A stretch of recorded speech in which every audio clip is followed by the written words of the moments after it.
Boxing King Media in association with boxer Dominic Ingle at the Ingle Gym. A brilliant painting of your late father behind you. Do you want to just tell us where that's come from? Oh, I think, you've heard the song Hall of Fame by The Script. This is the Wall of Fame. And, it's not something we've ever really done, publicised the champions we've had in the gym. But people do like to come in and read stuff. So my nephew Luca, who's doing a bit of training, taking kids on the pads and running the amateurs and doing some pros, he decided one day to, take the arduous task of getting all these photos printed off and putting everybody on that wall who's actually won something in this gym, the world champions, the European, the British, the Commonwealth. And when you look at it like this all in a block, it kind of brings it home to you of the history of the gym. It's really something that we don't give a second thought to be honest, because you're just on to the next one and the next one and the next one. But when you see it all together, you just realise over the span of time how much has gone on in this gym. It's a lot of history. And there's Patrick Killinwood on that painting. Is fantastic. Very talented. Doing really well with the paintings. He started off, and I think in a few years' time, he'll start getting a lot more recognition. He might have to die first before he starts making fortunes. So hopefully he's got some kind of trust fund going. But they will start making money. I can guarantee it. Definitely. We're now in the second month of this year, and I know we spoke at the start of the year. You started off a program, Fat to Fit. I know you've had some success stories. I've seen them on your Instagram story. Is anyone you can particularly mention that's done really well with that program you had? I've got a guy from, I met him coming back from Orlando last year in the airport, a Scottish guy called Alan, he's got a joinery firm, and he messaged me before Christmas saying I want to get on that program. And you know what? He's lost 10 kilos in January, and he's still on it now, still keeping on. And what a lot of people do is they start this health kick in January, the last couple of weeks, they last a couple of weeks and they fall off. But all the ones I've had about 3 or 4 now who just signed up for that 4-week plan. They've all lost between 7 and 10 kilos, and it's set them on to a different level, and they're still on with it and losing weight. So the next plan now is looking good for the summer. I don't know, you've not announced it officially yet, but is it worth mentioning that you've got a new book coming out sometime in the next few weeks, months? Well, I've got the book coming out. It's going to be a hard copy this time. It's going to be an update to Real Food that I did the e-book, but it's going to have a lot more recipes in it. And it's going to go on Amazon, I think. So it's going to be one of those where print-on-demand things, because a lot of people have asked me for copies of it. And it's going to be updated. It's got some good weight loss ideas in it and meals, and, tells people how actually to navigate the food and drop weight quite easily without making massive adjustments to the diets already. When it's out, I'm going to try and ask you for a discount for our followers who watch these interviews. Hopefully you can sort that out for us. We'll put on a 15% discount code, won't we? Boxing King Media. Top man. Let's talk about the boxing, Dom. Big fight yesterday, your old protege Lee Wood. Before we talk about the fight, I just want to ask you about the initial matchmaking of it.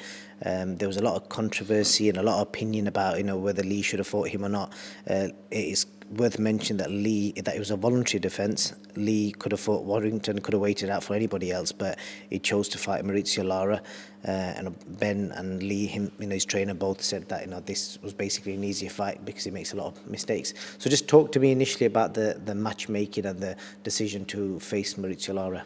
Well, first of all, I don't think anybody could ever look at Maurizio Lara and think that's an easy fight. I mean, the first time we got a view of him, he came up and rocked the boat with Josh Warrington, and he could allow for lockdown and Warrington getting messed around with certain fights. Was it the time when I think he was supposed to fight? I think he was supposed to be fighting Galahad, and he was supposed to fight in Kanzu and all this kind of thing, and there was such a lot of a mess about with it. And then did he give up his title and Lara boxed him? And you can allow for that because it messes with a fighter's mind so much.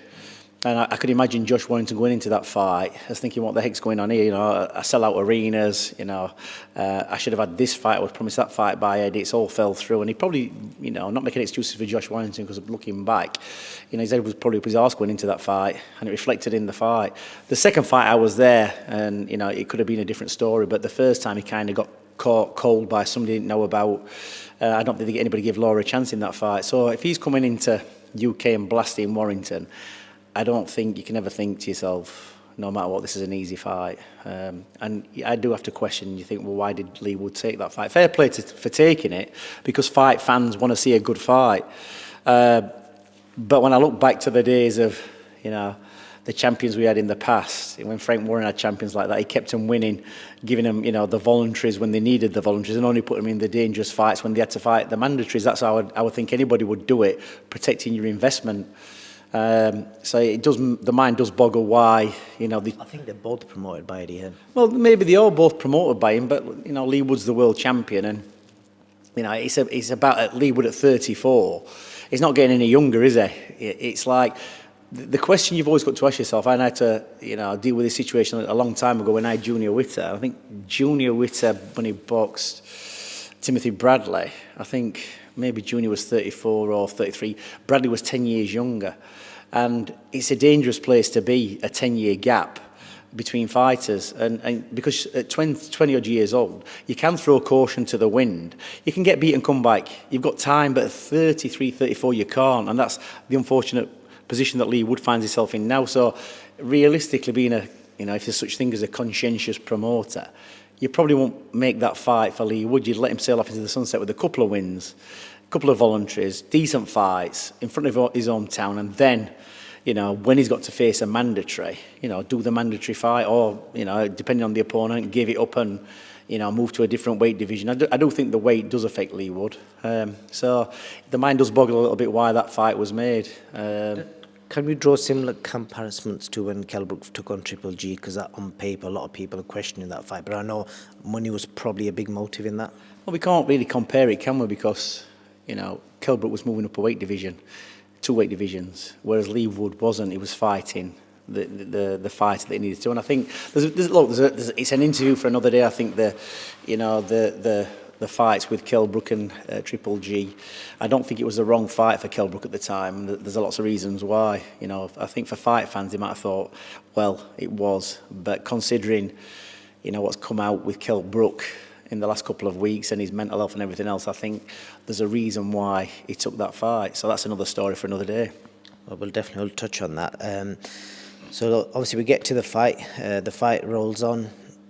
Couple of, you know, first 2 rounds are quite debatable, could have gone either way, but then Lee looked like he kind of was dominating the fight. You know, still quite wary of Maurizio Lara's power, and then obviously got took out with the left hook. So you watched the fight, just tell me how you saw it unfolding and the game plan as well from Lee Wood and Ben Davison. Well, I think we had a conversation yesterday, didn't we? We had a conversation, and I said the place you never want to be with Lara in the first 4 rounds is in a position where you're trading shots. And what I did notice with Lee Wood is that he had his right hand very high on his chin, absorbing any, you know, powerful left hook from Lara, which is all right, you know, good tactics. It's his money shot. It's his money shot, and he plants. The thing is, he's a short guy. He won't struggle to make the weight. He's only small. I remember you saying to me that, oh, Lee Woods is more bigger than him and everything. Yeah, he is. It's worth mentioning that because I was shocked at the size difference because he looked like a bantamweight compared to Lee. Yeah, but Lee's a big featherweight, and there's a thing for being, especially the featherweight weight, that you don't want to be struggling to make the weight. Same thing with Kid Galahad, you know. It's a very similar kind of fight. The difference is Galahad was the favourite to beat Martinez, and for 5 rounds he was you know, boxing his ears off, and then got caught with that one stupid shot, a bit like Lee Wood did in this fight. But you know, I can't take anything away from Lee Wood. The place you don't need to be with Lara for the first 4 rounds, he's having a scrap with him. Now, at the end of the second, I think the wrong tactic for Lee Wood was to cover up, hands around his head and let Lara tee off to his body. And at the end of the second, he got caught with the right hand, what, you know, staggered him. And you don't want that to be happening to you in the second round. I think Lee early on took too many unnecessary shots when what he should have been doing for 4 rounds is tormenting the life out of Lara. When Lara was jabbing, Lee was getting his head under his jab, spinning him. He should have been whacking him, turning, pushing him off. And if he just stood southpaw like he did against Kanzu, and just tapped him with the right hand and moved off to the right and avoided the left hook, pulled back and spun around and just tormented the life, took the sting out of Lara. But realistically, Lara puts all his work on. If you think about his last couple of fights, he puts all the work in early. He jumps on the opponent. He has a fight. There was one time he must have thrown a 7 or 8 punch combination at Lee Wood, and Lee Wood just tucked up. He could have stepped back and let Lara miss, hit thin air, tire himself out. And then in the 4th round, what I noticed was 1 minute 30 into it, Lee Wood hit him with a tremendous right to the body. and Lara took 2 steps back. And that was the window of opportunity for Lee Wood. He only did it for 10 seconds. He didn't do enough. He should have worked to the body. You could see he was clearly gassed. He shook his head, Lara said, he didn't hurt me, but you could clearly see he was hurt. And whether Lee Wood thought he should save himself or not, for later on in the fight, he should have actually jumped on him then and just worked on his body, because they're the hardest shots to recover. But with Lara being 24, by the end of that 3 minutes, he'd more or less recovered and started firing back. But for most of that round, Lara was, proper gas. And that's where Lee Wood needed to keep the pressure on him. And then we get into the 6th, and Lara's coming back into it. The 7th, they're both looking at each other. Lee's pouring out a little bit, and you can just see Lara waiting. And all of a sudden, Lee Wood's hand starts to drop a little bit as he's leading off, just a little bit. And then speed and reaction off the younger guy. They both throw at the same time. Rocky and Apollo Creed, Paul Samuels and the other guy who boxed, the left up. I remember the guy from down the Midlands. And they both went for the same shot, but Lara just had that little bit more spring. He dipped on his left leg, and he came up just below Lee Wood's guard and cracked him with a perfect shot. And listen, fair play to Lee Wood, it was a tremendous shot. It would have knocked absolutely anybody over. And the thing is, Lee Wood can punch, he's a big puncher. But Lara's a big puncher, and he's got a rock-hard chin. And there's not many fighters in this game. I'll give you a few examples. Chris Eubank could punch, he got a rock-hard chin. Cole Froch could punch, he got a rock-hard chin. Joe Calzaghe wasn't a massive puncher, but he had so much speed, and you could never hit him. So it's a rare combination when you get somebody who can punch. Nazim Amir was another one who could punch, and he could have his head twisted off Naz and he'd still get up. Look against Kevin Kelly. Almost out on his feet 2 or 3 times and got back up and finished him. And that's what Lara's got. He's got that get-out-of-jail-free card because he can punch and he's got a solid chin. Now, Lee Wood just hasn't got as good a chin as Lara, and he's older. So it's going to have an more of effect on him. So all the way through that fight, every time Lee Wood's because there was a couple of shots when he got jolted and he took the shots really well, but he's zapping him. Whereas Lara, he got jolted a few times, but he recovered really, really quickly. The effect will be later down the line at 28, 29 if Lara's still boxing. He will have less resistance to them shots, 100%. So it's a youth thing. Lara can punch, and he's got a bit more timing and speed than Lee Wood. So that's where Lee Wood came unstuck in that fight. He took the shot, he went down, he got up 3-4 seconds, and again, like you said, fair play to him, because that probably would have took most people out completely. He got back up, he was obviously unsteady on his feet, and Ben Davison threw the towel in. And you'll have seen, in fact, before we talk about what other people's opinions are, what's your opinion on the moment the towel went in? Was it the right call? Well, Ben Davison, what can you say? He made the right decision. To be honest, Michael Alexander knew that he should have actually stopped the fight, because I don't care what anybody says, it was clear. Lee Wood got up too quickly. He staggered around. He was still dazed. And Michael Alexander looked at him and thought, if I let this go on, 100% Lara's going to come in and wipe him out with one shot. And Ben Davison did the right thing by throwing the towel in and stopping it. It doesn't matter what Lee Wood says. Ben Davison's not stupid. Don't forget he was the one who actually got in the ring and stopped the fight against Canelo with Billy Joe Saunders. So at least through his time, he's learned in the big fights, do you understand, that when to make the call. Some trainers wouldn't do that. A big event, home fight, a hometown, it's a close fight. But that's probably saved Lee Wood's career. He probably will fight again. There's good fights down the line. I think a good fight would be him and Warrington. They're all good fights for him. But I think if he'd have gone out on a stretcher that night, I think that would have been his career over. So, you can't argue at all. I don't care what anybody says, and everybody's got their opinion. The best man placed to make that decision is Ben Davison, because he's been watching him train every day. He knows how fit he is. He knows how he can take shots. He knows what he's capable of. Only he knows that. Lee Wood knows it, but he's not gonna make that choice. He's going to want to fight. Boxers want to fight. So fair play to Ben Davison. Yeah, I think Lee's come out today and said he made the right call, because he said he was out of it. But obviously last night there were contrasting opinions. Carl Froch initially it was against it, saying he should have stopped it. There was 6-7 seconds left, should have let it carry on. But there's no point in me asking him about that, because he came back today, put a video out on Instagram saying, no, I've had a word with Lee and I'm wrong. I hold my hands up. But Tony Bellew, I think he was interviewed on IFL. In fact, I'll just play it to you because it's on their Instagram. What do you think of this opinion? He's one of the biggest punchers in the featherweight division. He can end the fight with one punch himself, so you'd have to give him the benefit of the doubt. He's the champion. He's going to go down. He's going to get hit. He wasn't wobbling. He wasn't stumbling everywhere like this. He stood strong. He stumbled when he first got up, and then he was strong by the time it got to 8, and the towel come the minute it got to 8, and the referee was letting it go on. So I don't know. I don't want to be too harsh on Ben Davison, because he was brave tonight as a coach. He really was in taking that fight, but you know your lad's getting hit at some point in that fight, and you've got to let him ride it out. He's a champion. Let him go out on a shield. So just back end of that as well, I saw somebody put a tweet out today just knocking Ben Davison with regards to the Tyson Fury Wilder fight, where Tyson was down for 9 seconds and they were saying, oh, that looked a heavier knockdown. He didn't throw the towel in there, but obviously he got back up and they set up that trilogy. So just that opinion in there and what Tony's saying, what would you think of them opinions? Let's go back to the Tyson Fury Ben Davison. Ben Davison, compared to Tyson Fury at that stage, Tyson Fury got far more experience as a boxer and far more experience of cornermen than Ben Davison had as being as a cornerman. Ben Davison's learnt since then. Now with Lee Wood, do you understand, Ben Davison, the experience that came into play with the fights with Tyson and everybody else he's dealt with, he's obviously learnt from that, and he's got more experience than Lee Wood in that sense to make that decision. I don't think he had more experience than Tyson Fury when Ben Davison worked with him to make that call, and that's why he had to leave him. Do you understand? And it's in America as well, and Tyson proved himself right and got up. As for Tony Bellew, Lee Wood, I'd struggle to think of any time when Lee Wood in the last couple of fights has finished anybody with a one shot. Do you understand? When we're talking about the power to knock somebody out with one shot, that's the shot with Lee Wood, he got hit with last night. I've never seen Lee Wood hit anybody with that one shot and take him out. He's done it with combinations. Conlon, it was combinations. You know, it wasn't a one shot.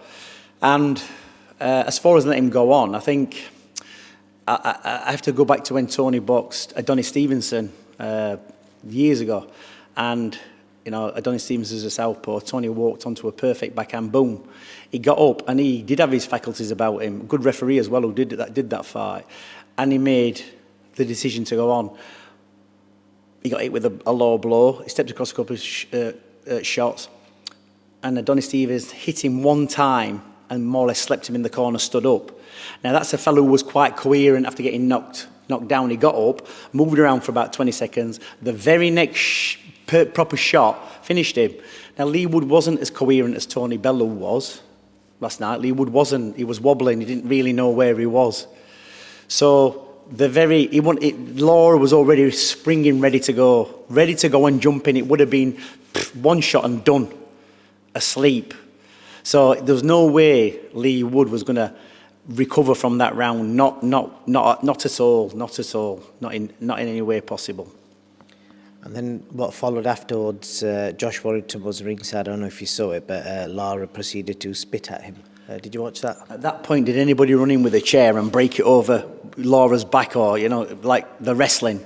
Because it sounds to me it could have been staged, for the next fight. But why he would do that, I wouldn't know. But it does make it interesting. And like I said, I think a good fight now would be Josh Warrington and Lee Wood. I think that'd be a tremendous fight. And you know what? It would have even been a good fight for this fight, because Josh Warrington in that last fight, he got beat for his IBF title. It was a close fight. So it could have gone straight in to the Lee Wood fight and boxed Lee Wood. I think that would have been a good fight, but, Lara got there first. And I think put Lee Wood in with Josh Warrington, let them have a scrap, see who comes out, somewhere, work them back into fighting Lara. Why not? Why not? Interesting thoughts there, Dom. We'll move on to the other subject I want to talk to you about. We are 7 days away from Jake Paul versus Tommy Fued. I never thought I'd have this conversation with you, but I'm going to do it. What do you make of that fight? A lot of people, the bookies have got Jake Paul a slight favourite. How do you see it? It's difficult because, we look at Tommy Fury as a professional fighter. What's he had, 3 fights now? Is it 3 fights? No, about 5 or 6. Is it 5 or 6? So it's all about levels, isn't it? And Jake Paul, we kind of think he's fighting in exhibitions, don't we? Whatever they are, I'm not quite sure. Are the exhibitions, are they proper fights, or? I think he's 5-0 on BoxRec. Right. So the proper fights, are they? Tommy's had 8 fights, 8-0 with 4 knockouts, and Jake is 6-0 with 4 knockouts. Yeah, I mean, and you have to look at the level of opposition. And obviously the people who Tommy Fury's box are not up to much, and neither is Jake Paul. I don't know if it's a difficult one to call. I just think that It's worth mentioning 4 of Jake's opponents are all MMA. In fact, the first 5 are all MMA fighters, and were fighting on their debut. yeah, but look, I think with Jake Paul, look, he's either a very good salesman.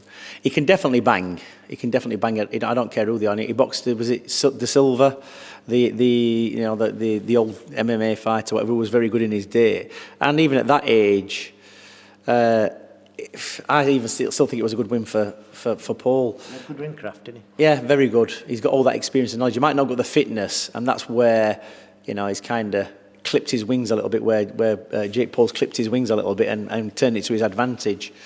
But I just don't think Tommy Fury's got that kind of movement or that experience that De Silva's had. And I just think that with Jake Paul again, he's never going to be in a losing situation, because he can always turn around and say, well, I got beat by a proper professional fighter if he gets beat. But I actually think, and I might be wrong, that we're looking at Tommy Fury and we're thinking Fury is a Fury, but the only really good Furies are Tyson and to a lesser degree Huey. And I don't really think Tommy's had enough experience, or he even lives a life, because he's done Love Island, he's a bit of a celebrity. I don't care what anybody says. Like with boxing, you've got to live, sleep, eat and breathe it. And Tommy doesn't, does he? He's too good looking for a start, to be a boxer. And he's more of a celebrity than he is a boxer. And people might want to shoot me down for that. But the point is, he's not a fighting man, as his dad would say. Not like Tyson. He's not that kind of breed.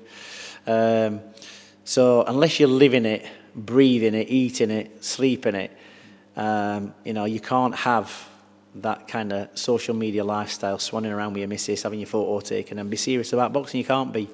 And that's why I probably think that Jake Paul's probably going to beat him.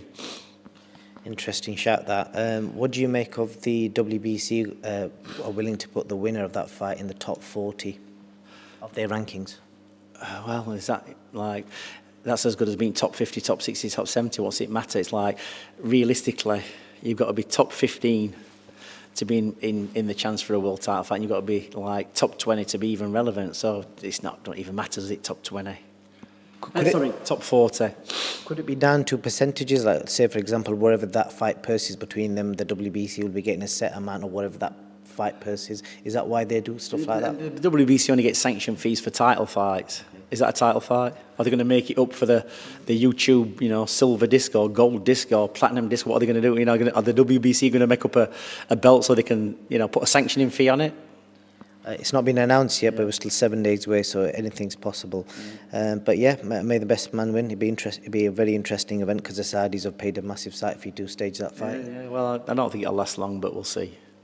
And then I want to speak to you about Conor Benn and the boxing board. It's been over a month since we last spoke about it. It's still not been sorted out. The latest is Rob Smith has come out and done quite a few interviews. Initially they didn't do anything, but he's done quite a few recently. And Eddie Hearn has come out recently and said he feels like the boxing board, aka Rob Smith, and the guys at TalkSport, Simon Jordan namely, I think it's alluded to the fact they feel that they've got an agenda against him in regards to this whole situation. So what could the agenda possibly be? What could it be? It's just news, that's all it is. What? It's like Robert Smith has got the unfortunate job of being the secretary of the British Boxing Board of Control in these times, and it's probably the worst time really for boxing, because what's happening is somebody's got to have the power, and it's no longer with the Board of Control. The promoters are wielding the power because it's all down to money. And Robert Smith has got his hands tied behind his back, and he's still trying to do a proper job. And you've got all these people with a lot more money breathing down their neck, trying to force them to make decisions that they should never be making. Now, the Board of Control work with the WBC, WBA, IBF, WBO, and if they ban a fighter, they tend to expect all the sanctioning bodies that they work with to uphold the ban. That's what they do. So Conor Benn failed the test as a British Border Control fighter and he gave up his licence so he could avoid being sanctioned. The delay probably is because the WBC probably were going to give him a slap on the wrist and give him what I call a Canelo ban, 6 months, slap on the wrist. You've done your ban, off you go, pal. But somewhere down the line, they're probably getting pressure from the Border Control or other, or other boxing organisations saying, look, you can't do that. And that's probably why they're taking so long. So I think, Eddie Hearn's main argument, and I picked up from it this week in the interviews he did, and he keeps saying that the board knew about it for 3 weeks and they did nothing. Because when you fail a drug test, they said to you, don't forget, you've got to remember, 2014, we're talking nearly 10 years ago, and it was far worse then with Kid Galahad. You can take a voluntary suspension, you can suspend yourself from fighting, or you can carry on until your case is heard. That's the rules and regulations. And that's where the board find themselves. It don't matter whether they knew or not. They're always going to, even if you turn around and don't voluntarily take yourself out of the mix, the board has still then got to look from the health aspect of it all and think, can we allow this fight, knowing full well that somebody's got a banned substance? If it all goes tits up, so to speak, and somebody gets seriously hurt, do you think the board are ever going to make a mistake like they did with Michael Watson? What more or less ruined them and bankrupted them. They're not going to take that risk. Do you understand? They're not going to take that risk, so they're not going to sanction a fight where somebody can turn and say, well, because that would have happened if Conor Benn, and let's just say on the performance of Liam Smith, taking out Chris Eubank for whatever reason. Let's just imagine if Conor Benn did that coming from a lighter weight and was strong and done him in and then failed the test. What would the people have said? What would Eubank have said? All hell would have broke loose. It's not worth the board putting their head on the chopping block. You just saw somebody, Eddie, Conor Benn can make a load of money. Nobody's health is worth money. That's what you've got to remember. And it's certainly not worth Robert Smith's job, is it? Or his company, because it is a company, the Border Control. It's a company. That's what it is. It's a company. So they can't afford to go under because there's people on the payroll, Robert, the staff. Do you understand? So they're not going to sacrifice their position just because Eddie wants to make money on a big Conor Benn fight. They're not going to do that. And the safety of boxing, it'd be hypocritical if they did, wouldn't it? It's not been cleared yet, and I hope I'm not wrong, but I don't think the board have come out and said why they did not do anything 3 weeks prior. Because I think that seems to be the main sticking point. They can't do anything because what you can understand is the Border Control at one time, a long, long time ago, used to handle all the doping cases and then realised it got too much and it was too complex, so they passed it over to UCAD. So once a fighter fails the drug test, it's down to UCAD. They've got control of it. That's it. Do you understand? That's it. And the rules are that you can take a suspension there and then till the test has been, verified or whatever, or you can kind of carry on. And if you carry on, when your case is up, then that period of time that you carried on won't be taken into consideration for the ban. So if you take your ban, if you take a suspension and the case has been heard for 6 months and then you get a year ban, that 6 months will be taken into consideration for your ban. But then the board, if the fighter, realistically, no fighter should really, once they fail the drug test, should never want to fight on. They shouldn't. They should say, well, fair enough, I want to know what's gone off here. Why are they going to consciously put themselves in an advantageous position? Why are they going to do that? It don't matter how it's got there. Let's just say they don't know how it's got there, but it's giving them an edge. So how can they fight with an edge? They can't. It's not fair, is it? So they've got to really take the suspension, haven't they? That's what they've got to do.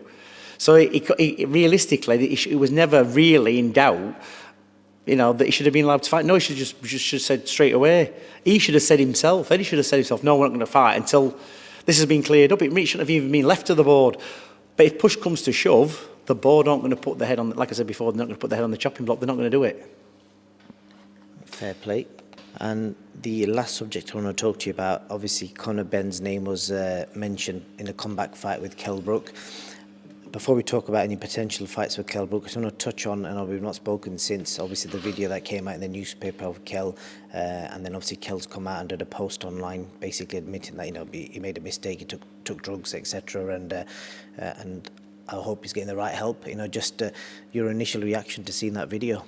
Look, for whatever, I think you did a video months and months before, and that was a cry for help. I think he had the biggest fight of his life a year ago today.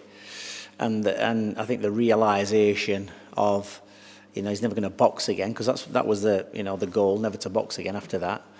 And I think, depression does set in, and you're around the wrong people saying to him, well, you finished boxing now, you can do what you want. You want to go out and party, if you want to do this kind of stuff. Getting in with the wrong crowd or whatever, getting led astray.